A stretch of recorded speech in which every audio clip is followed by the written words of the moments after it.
बंगाल के नंदीग्राम में चुनाव प्रचार के वक्त घायल हुई सीएम ममता बनर्जी। बाएं पैर में चोट लगी, सीने में भी दर्द की शिकायत की। कोलकाता के एसएसकेएम अस्पताल में इलाज जारी। नंदीग्राम में घायल ममता ने पैर कुचलने का आरोप लगाया। इसे बीजेपी की साजिश बताया। कहा 4-5 लोगों ने हमला किया, मेरे पैर पर गाड़ी चढ़ाई गई।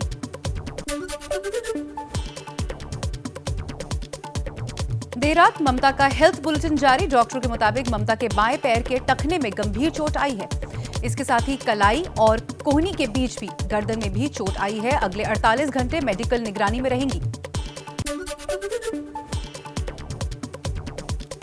कोलकाता के एसएसकेएम अस्पताल में भर्ती ममता के इलाज में जुटी है 4 डॉक्टरों की विशेष टीम। ममता के भतीजे अभिषेक बैनर्जी के साथ उनके साथ है राज्यपाल धनखड़ और कोलकाता के मेयर फिरहाद हकीम ने अस्पताल जाकर ममता का हाल जाना। अभिषेक बैनर्जी ने ममता के अस्पताल के अंदर से तस्वीर ट्वीट की। बंगाल बीजेपी को टैग करते हुए लिखा, 2 मई को बंगाल की जनता की ताकत देखने के लिए आप तैयार रहें। ममता के साजिश और हमले के आरोपों पर बीजेपी ने कहा कि हमदर्दी पाने के लिए ममता का ड्रामा, क्योंकि बंगाल से उनकी जमीन खिसकी, सीबीआई की जांच कराई जाए।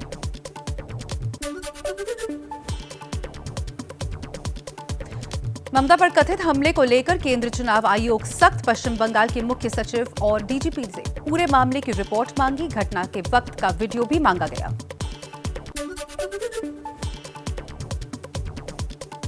कैलाश विजयवर्गीय ने कहा कि ममता हर वक्त कड़ी सुरक्षा में रहती हैं, कोई उन्हें आंख उठाकर भी नहीं देख सकता। हमला तो दूर की बात है, झूठ बोल रही है ममता।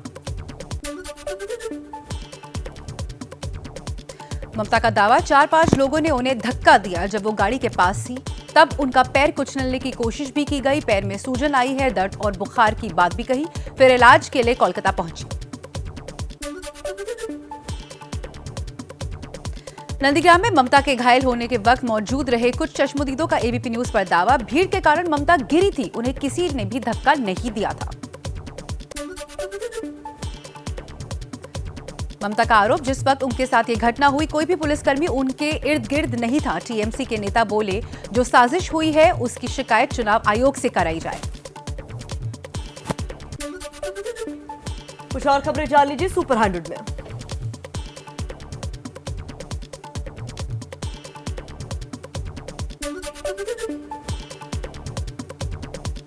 बीजेपी ने पूछा, सीएम की सुरक्षा में तैनात पुलिस वाले क्या कर रहे थे? 200-300 पुलिसकर्मियों के होते हुए नंदीग्राम में ममता पर हमला हो कैसे गया? ममता के मंत्री गौतम देव एबीपी न्यूज से बोले, नंदीग्राम में सुनियोजित हमला हुआ, तब सीएम की सुरक्षा कम थी। चुनाव आयोग सीएम की सुरक्षा सुनिश्चित कराए। सुरक्षा सूत्रों के मुताबिक ममता बनर्जी की सुरक्षा में किसी तरह की कोई कमी नहीं थी। टीएमसी ने फिर दोहराया, जिस वक्त हमला हुआ उस वक्त मुख्यमंत्री की सुरक्षा कम थी। कोलकाता के एसएसकेएम अस्पताल परिसर में ही धरने पर बैठी ममता के समर्थक ममता पर हमले को बीजेपी का खेला होबे बताया। शुभेंदु अधिकारी के समर्थकों पर हमले का आरोप लगाया। चोट के बाद एसएसकेएम अस्पताल में भर्ती ममता से मिलने आए राज्यपाल जगदीप धनखड़ के काफिले पर फेंका गया जूता। Go back BJP, go back के नारे लगाए गए। बंगाल कांग्रेस प्रमुख अधीर रंजन चौधरी ने कहा, सहानुभूति बटोरने के लिए ये सब सियासी पाखंड है। नंदीग्राम में कठिनाई देख चुनाव से पहले ममता की नौटंकी शुरू हो गई। नंदीग्राम से लेफ्ट कांग्रेस गठबंधन की उम्मीदवार मीनाक्षी मुखर्जी का बयान, कहा, चुनाव प्रचार के दौरान ममता पर इस तरह हमला निंदनीय। दिल्ली के सीएम अरविंद केजरीवाल बोले, दोषियों की जल्द गिरफ्तारी हो, उन्हें सजा दी जाए। दीदी के शीघ्र स्वस्थ होने की कामना करता हूं। अखिलेश और तेजस्वी यादव ने भी ममता बनर्जी के जल्द ठीक होने की कामना की। कहा, दीदी के साथ जो हुआ उसकी उच्च स्तरीय समिति बनाकर जांच हो ताकि पूरा सच सामने आए। केंद्र के मंत्रालय ने बीजेपी के मिथुन चक्रवर्ती को Y+ श्रेणी की सुरक्षा दी है। स्टार प्रचारक सूची में शामिल 7 और लोगों को भी ये सुरक्षा दी गई है। ममता को कल फिर से झटका लगा है। टीएमसी विधायक गौरीशंकर दत्ता और बच्चू हादसा बीजेपी में शामिल हो गए। अभिनेता बॉनी सेनगुप्ता भी बीजेपी के साथ आ गए हैं।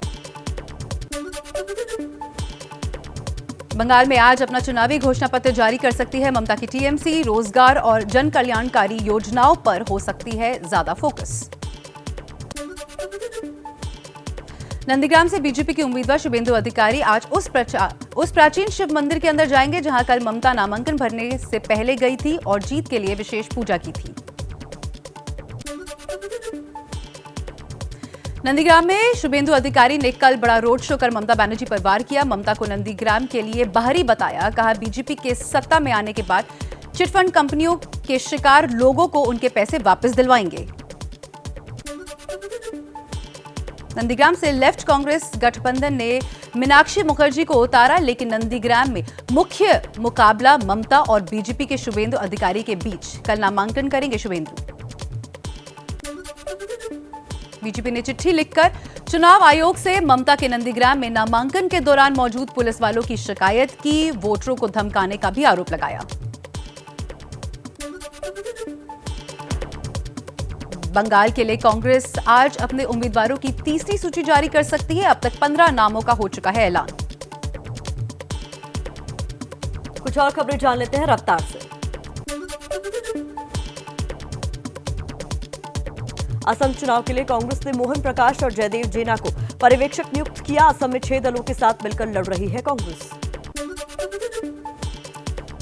असम चुनाव के लिए कांग्रेस ने 26 उम्मीदवारों की तीसरी सूची जारी की। अब तक कुल 69 उम्मीदवारों का ऐलान। असम में 126 सीटों पर 3 चरणों में होने हैं चुनाव। उत्तराखंड के नए मुख्यमंत्री तीरथ सिंह रावत आज सुबह 10 बजे अपना पदभार संभालेंगे। कल शपथ लेने के बाद कहा, सपने में भी नहीं सोचा था कि एक दिन सीएम बनूंगा। जो जिम्मेदारी मिली है उसे निभाऊंगा। उत्तराखंड के बीजेपी पर्यवेक्षक रमन सिंह ने एबीपी न्यूज से कहा, संवादहीनता की वजह से गई त्रिवेंद्र रावत की कुर्सी। सरकार और संगठन के बीच संवाद की कमी थी।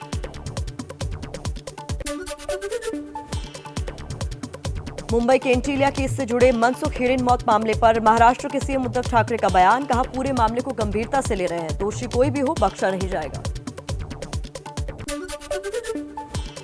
मनसुख मामले में सवालों में घिरी मुंबई पुलिस अफसर सचिन वाजे पर सीएम उद्धव ठाकरे बोले, पहले फांसी देना और बाद में जांच कराना हमारा तरीका नहीं। ऐसी पिक्चर बनाई जा रही है जिससे सचिन वाजे ओसामा बिन लादेन हो। मनसुख हिरेन मौत मामले की जांच तक अधिकारी सचिन वाजे को क्राइम ब्रांच से हटाया गया। आज मीडिया के सामने अपना पक्ष रख सकते हैं वाजे। फडणवीस ने वाजे को लेकर सीएम उद्धव ठाकरे पर तंज किया। कहा, सचिन वाजे को वकील की जरूरत नहीं, उन्हें एडवोकेट उद्धव ठाकरे मिल गए हैं। एबीपी न्यूज के पास मनसुख मौत मामले में अहम जानकारी। एटीएस ने 10 घंटे तक रिकॉर्ड किया सचिन वाजे का बयान। सूत्रों के मुताबिक जिस दिन केस एटीएस को सौंपा गया था उसी दिन वाजे का बयान हुआ। महाराष्ट्र कांग्रेस अध्यक्ष नाना पटोले का बीजेपी पर बड़ा आरोप। कहा, मुकेश अंबानी को सहानुभूति दिलाने के लिए बीजेपी ने साजिश रची। जानबूझकर सदन में मुद्दा उठाया ताकि अंबानी के लिए लोगों का गुस्सा कम हो। कृषि कानून के विरोध में किसानों के आंदोलन का आज 105वां दिन। संयुक्त किसान मोर्चा ने 15 मार्च को तेल के बढ़ते दामों को लेकर प्रदर्शन करने का ऐलान किया। 26 मार्च को भारत बंद करेंगे। दिल्ली के सिंघू बॉर्डर पर 4 महीने से डटे किसानों ने गर्मी से बचने के लिए सड़क के बीच पक्के मकान बनाने शुरू किए। 23 मार्च को शहादत दिवस मनाने का ऐलान किया। कहा, 28 को कृषि कानूनों की होली जलाएंगे। यूपी के बलिया में किसान महापंचायत करते हुए राकेश टिकैत का ऐलान। 13 मार्च को कोलकाता जाएंगे। बंगाल में अब होगी निर्णायक लड़ाई। राकेश टिकैत ने सीएम योगी के गृह जिले गोरखपुर पहुंचकर कहा, तीनों काले कानून वापस हो, गन्ना किसानों के बकाया का भुगतान हो। यूपी के किसानों से ट्रैक्टर तैयार रखने को कहा। आरएलडी के जयंत चौधरी आज गाजियाबाद में किसान महापंचायत संबोधित करेंगे। कृषि कानूनों के खिलाफ विरोध को और तेज करेंगे।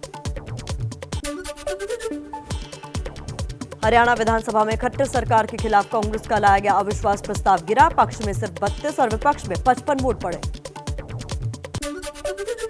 दिल्ली विधानसभा सत्र का आज चौथा दिन। महंगाई पर चर्चा जारी रहने के आसार। कल पेट्रोल डीजल की जीएसटी के दायरे में लाने की मांग उठी। इस बार केजरीवाल सरकार ने अपने बजट को देशभक्ति बजट का नाम दिया है। दिल्ली यूनिवर्सिटी के टीचर्स एसोसिएशन का आज से यूनिवर्सिटी शटडाउन का ऐलान। बकाया सैलरी न मिलने से नाराज है टीचर। 15 मार्च को सीएम केजरीवाल के घर तक रैली निकालने का ऐलान किया। चलिए कुछ और खबरें देख लेते हैं फटाफट अंदाज में।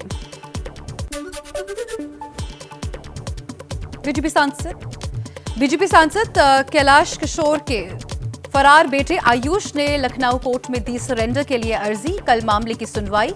गोलीकांड में धोखाधड़ी और साजिश का आरोप आयुष पर। न पाबंदी हो न कोई हद हो तो बस खुद बनाई सरहद हो। ये मुहिम है परतों में छिपे हर सच की तलाश की, सियासत पर रखी पैनी नजर और आंख की, खबरों की दुनिया में एक जिम्मेदार आवाज की, जुर्म और जुल्म के खिलाफ हर बेबस के लिए इंसाफ की। जब कोई हद नहीं इंसानियत के लिए जज्बात की, जब कोई हद नहीं खुशियों और ख्वाब की, तब कोई हद क्यों हो नए नजरिए और बदलाव की। तोड़ के हदों के ताले नए सपनों को पाले, बांधे सबको एक धागे, आपको रखे आगे। ABP news.